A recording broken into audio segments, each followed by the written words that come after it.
Well, huge win for the Pittsburgh Steelers on Monday night against a physical Baltimore Ravens team. And their quarterback, Joe Flacco, is getting some unbelievable experience early in this season.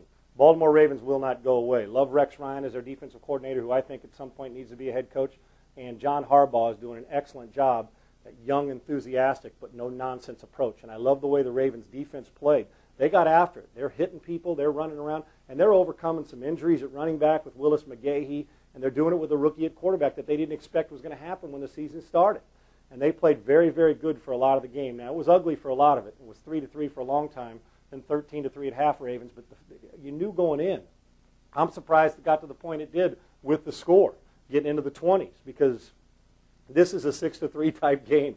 These two defenses know how to rush. They gave Flacco at times some trouble. And then in overtime, which I hate, as I've said 1,000 times, but both teams at least got a possession because of Baltimore, a couple penalties, a sack, and then punting from their own end zone gives Pittsburgh an opportunity to make a big play and get it down there and win the game in overtime with a field goal. So it is a huge win in the division for the Pittsburgh Steelers. I assure you the Baltimore Ravens aren't going away. Ben Roethlisberger's playing banged up. He's had a banged-up hand. He's had a banged-up shoulder. He's had a banged-up knee, and gutted it out against a very physical, tough Baltimore Ravens defense. He did it without Willie Parker. The Ravens did it without McGahee in the second half. So you're getting backups in there, but both these coaches and franchises expect their backups to come in and do their job.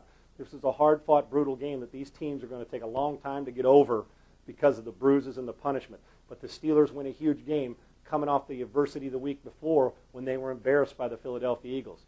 Big game-winning field goal by Reed in the end, and an important few drives by Ben Roethlisberger after a tough beginning of the game. They finally got back into the rhythm and got their people going. But I'm telling you, if you were faint of heart, you probably passed out during this game because there was a lot of helmets cracking and a lot of pads being busted out there on the field. But Pittsburgh Steelers come up with a win and obviously are staying pace there in what's going to end up being a very, very interesting race with those two teams, Pittsburgh and Baltimore, by the time it's over. Huge win for Pittsburgh, and they did it at home. Pittsburgh owns Monday Night Football.